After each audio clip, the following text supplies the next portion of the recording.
A decade later, the city of Flint is in the early stages of picking up the pieces and moving past the water issue. And I sat down with Flint Mayor Sheldon Neeley about how he's leading the city through its recovery.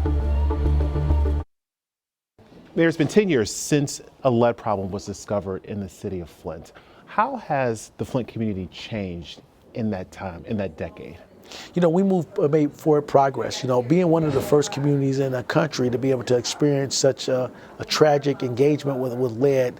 You know, we had some tests and some errors, some strides, some pauses, but now we're definitely are moving toward recovery. We're on that pace very fast. We have a lot of great work, a lot of infrastructure replaced, and now we're still moving beyond the psychological damage as it relates to the problem that we had with lead. Where are you with the lead pipe replacement project? Are we almost done? Well, where we are, we completed all things required by the court system. We're still making repairs to those places that could have slipped through the cracks. We're still listening to residents who denied the level of service initially. We're going back and we're going to continue to keep monitoring and watching for that.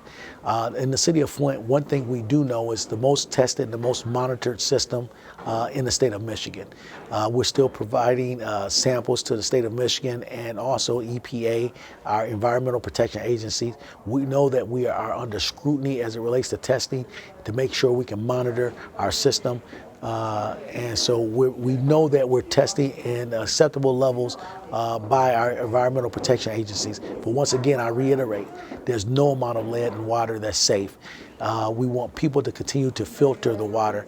And so we want people to feel comfortable where they are.